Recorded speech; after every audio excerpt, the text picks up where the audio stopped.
Há algum tempo postei um vídeo sobre a possibilidade de Washington DC, a capital americana, se tornar um estado. Isso só vai acontecer se for aprovado pelo Senado dos Estados Unidos, mas esse mesmo Senado está empatado com 50 membros de cada partido.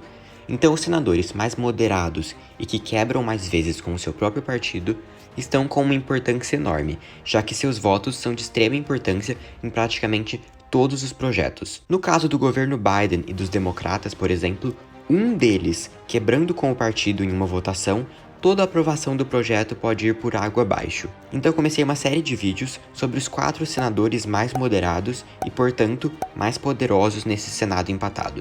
E chegou a vez do mais moderado e poderoso deles, o democrata Joe Manchin, de West Virginia. E antes de falar sobre a trajetória dele e qual a sua ideologia, é preciso entender o porquê de ele ser tão moderado assim.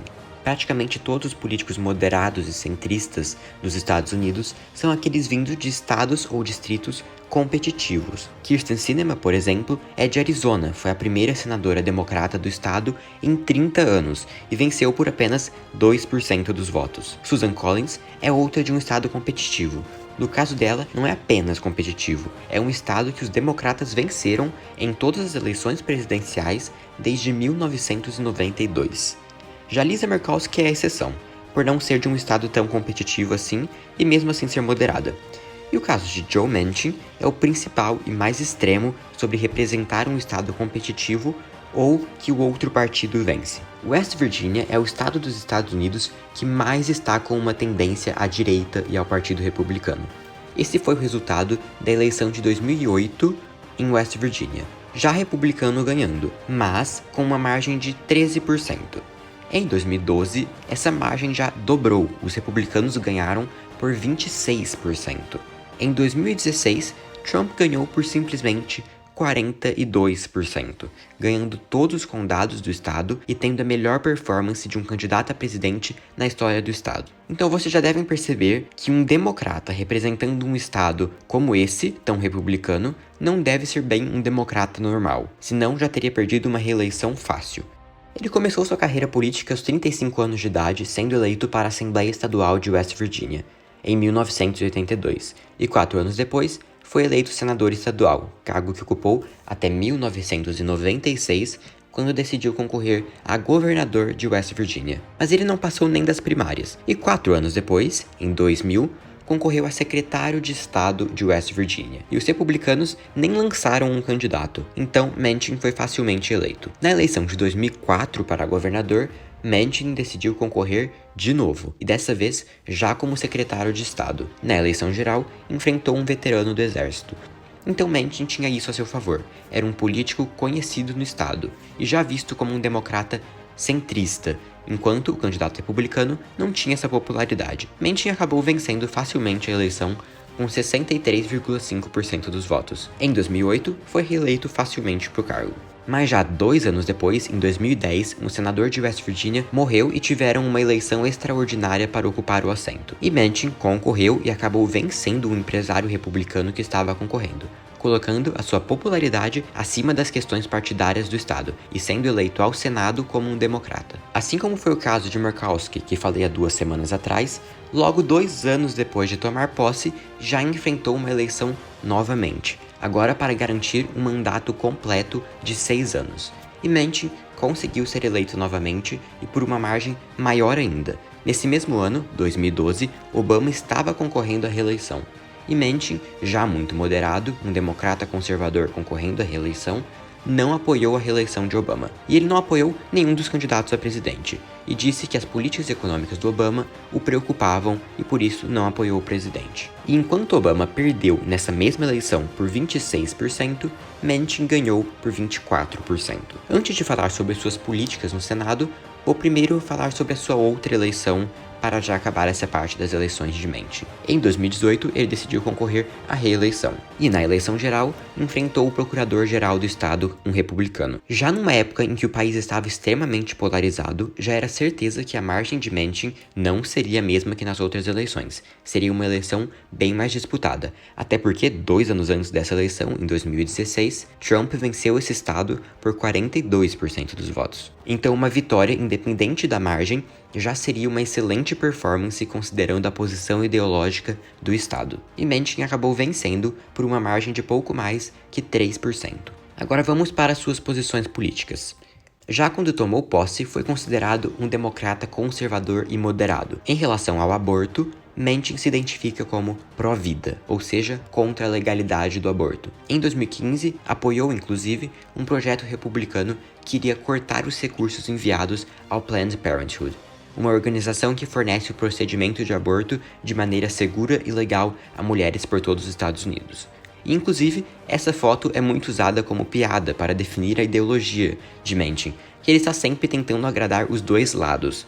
Na primeira foto, ele está com um cartaz dizendo "Não precisamos de Planned Parenthood". Já na foto do lado, "Eu apoio Planned Parenthood. Estou do lado de Planned Parenthood". Em relação às armas, Manchin também é conservador, e até as usa bastante nos anúncios de TV durante a campanha. Em 2012, Manchin recebeu uma nota A da NRA, a Organização Nacional do Rifle, a maior organização pró-armas dos Estados Unidos. Durante todo seu período no Senado, buscou trabalhar com ambos os partidos, era amigo de senadores republicanos e propunha diversos projetos junto com eles. Inclusive, em 2010, 2014 e 2016, em todos esses anos, surgiram rumores de que Manchin mudaria de partido oficialmente, mas ele não mudou e continuou no Partido Democrata em nenhuma dessas vezes. E se mostrou muito bipartidário também ao apoiar candidatas republicanas concorrendo à reeleição. Ele apoiou Lisa Murkowski, por exemplo, e até Susan Collins, em sua reeleição que os democratas estavam investindo milhões para ganhar. Como disse no vídeo da semana passada. Durante o governo Trump, Manchin não foi tão crítico como outros democratas. Disse que o presidente poderia fazer ótimas coisas e votou para indicados de Trump ao gabinete na maioria das vezes. Inclusive, disse que tinha se arrependido de votar em Hillary Clinton na eleição de 2016 e que estaria aberto a apoiar Trump em sua reeleição de 2020. Além disso, também defendeu a construção do muro na fronteira entre Estados Unidos e México e também votou a favor da nomeação à Suprema Corte de Brett Kavanaugh, que falei um pouco dele no vídeo da semana passada sobre Susan Collins. Mas grande parte dessas falas e ações foram feitas em 2017 e 2018, antes daquela sua eleição no final do ano em 2018, em que ele estava concorrendo à reeleição como um democrata em um estado que Trump ganhou de lavada. Então pode ser que tenham sido apenas falas para que ele pudesse se reeleger. Até porque, no começo de 2020, depois de já reeleito, votou a favor do impeachment do então presidente Donald Trump. E mais no final do ano, declarou seu apoio a Joe Biden na eleição presidencial. E também votou contra a nomeação da indicada pelo Trump, Amy Coney Barrett, para a Suprema Corte, que também falei no vídeo passado. E em 2021, após os ataques ao Capitólio, votou novamente a favor do impeachment de Trump. Agora, durante o governo Biden, com o Senado empatado, Manchin está, como todo mundo previa, muito poderoso. Ele já encontrou com Biden na Casa Branca, junto com Kyrsten Sinema do primeiro vídeo, inclusive, e está sempre no foco do debate quando aparece um novo projeto polêmico. Em vários desses projetos, inclusive, ele se diz ser contra, daí acontecem vários dias de negociação e ele vota a favor. Ou vota contra mesmo, como foi o caso da emenda ao projeto de ajuda econômica de Covid do governo Biden, em que ele votou a favor da emenda que não daria recursos a escolas que permitissem meninas transexuais a competirem em esportes femininos, uma medida considerada transfóbica. Mas nessa mesma emenda, a republicana Lisa Murkowski, do partido de direita conservador, votou contra, compensando o voto a favor de Manchin, e fazendo com que não fosse aprovado. Então o Senado está muito assim atualmente, cheio de negociações, quase todas incluindo Manchin, e as republicanas moderadas, principalmente Murkowski, às vezes votando a favor de projetos democratas, enquanto Manchin vota contra, e vice-versa. E por fim, sobre o assunto que inspirou a série, Washington DC se tornar um estado, o posicionamento de Manchin é extremamente confuso, como em quase todo o assunto. Até nessa questão de ser a favor ou contra, ele conseguiu tentar agradar os dois lados. Em 2020, disse não ver necessidade de DC se tornar um estado. Em janeiro de 2021, não afirmou ser nem contra nem a favor. Disse que não sabia o suficiente do assunto, precisava ver os prós e contras e que está aberto a debater sobre o assunto. E em 30 de abril desse mesmo ano, definiu uma posição, dizendo que só apoiaria isso se fosse feito por meio de uma emenda à Constituição.